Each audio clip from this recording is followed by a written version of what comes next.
Senangnya dalam hati bila disayang Allah. Hidup di dunia tak sia-sia. Ketika sedang sedih, ingatlah pada Allah. Ketika bahagia, juga ingat Allah. Assalamualaikum warahmatullahi wabarakatuh. Alhamdulillahirabbil alamin, wassalatu wassalamu ala Rasulillah la nabiyya ba'da, amma ba'd.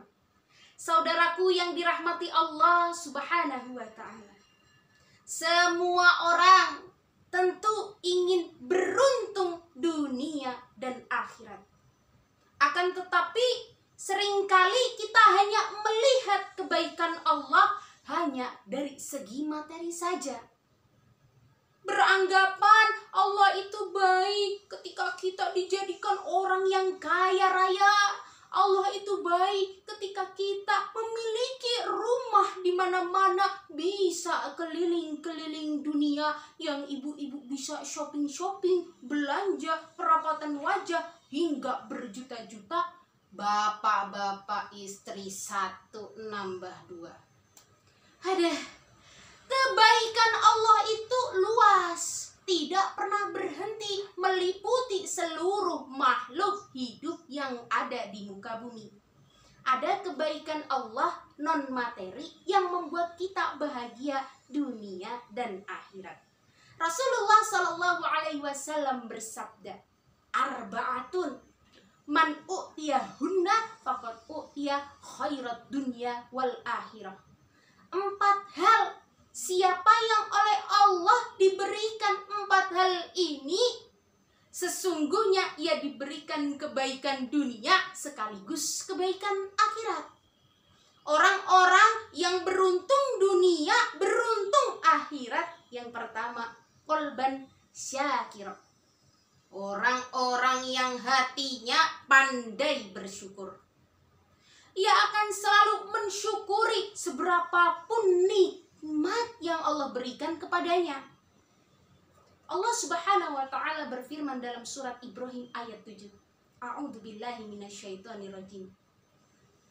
Wa in ta'adzana rabbukum la in syakartum la azidannakum wa la in kafartum inna 'adzabi lasyadid. Yang artinya, dan ingatlah ketika Tuhanmu memaklumkan, sesungguhnya jika kamu bersyukur, niscaya Allah akan menambah nikmat kepadamu. Tetapi jika kamu mengingkari nikmat Allah, pasti azab Allah sangat berat. Saudaraku yang dirahmati Allah Subhanahu wa taala, orang yang beruntung dunia akhirat, yang kedua adalah walisanan dzakira. Orang yang lisannya pandai berzikir, terpaut dalam hatinya untuk selalu menyebut nama Allah Subhanahu wa taala. Pernah pada suatu ketika sahabat Uqbah bin Amir bertanya kepada baginda Nabi, "Wahai Rasulullah, bagaimana cara memperoleh keselamatan itu?" Kemudian baginda Nabi menjawab, "Jagalah lisanmu, luaskan rumahmu, dan menangislah atas kesalahan-kesalahanmu." Hadis riwayat Tirmidzi.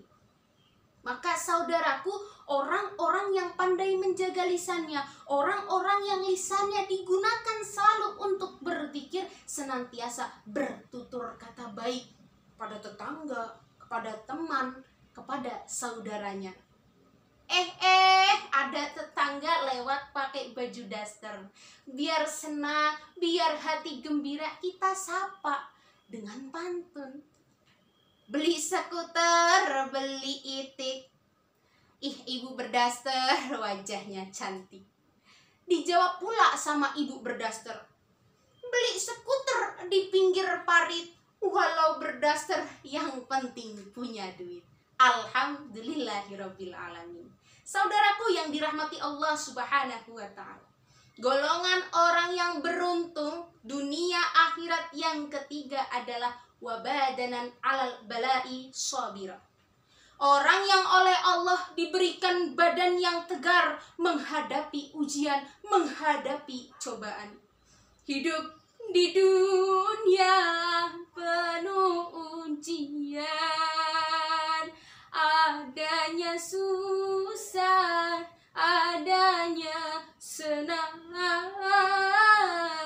Namun ku rasa masih beruntung, ku punya Allah yang selalu sayang. Di dalam kitab Uddah As-Sabirin wa Dzakira Asy-Syakirin, salah satu karya Ibnu Qayyim Al-Jauziyah, dijelaskan, tidak beriman seseorang yang tidak memiliki kesabaran. Kalau dia beriman, kadar keimanannya sedikit lemah. Maka saudaraku, bersabarlah atas ujian yang Allah berikan kepada kita. Yang keempat, wa zaujatan sholihatan, istri yang sholihah. Bisa juga diartikan pasangan yang sholih, sholihah, pendamping yang sholih, sholihah. Rasulullah Shallallahu Alaihi Wasallam bersabda, ad-dunya mata'un wa khairu mata'id dunya al-mar'atus sholihah. Dunia itu perhiasan, sebaik-baik perhiasan wanita sholihah. Maka saudaraku, jadilah suami istri yang saling melengkapi menuju ridha Allah Subhanahu wa Ta'ala. Semoga kita semua adalah termasuk hamba Allah yang beruntung dunia, beruntung akhirat. Amin ya rabbal alamin. Beli itik di kota Mekah. Sekian dari Vera Cantik, semoga berkah. Billahi taufik wal hidayah. Wassalamualaikum warahmatullahi wabarakatuh. Illalika.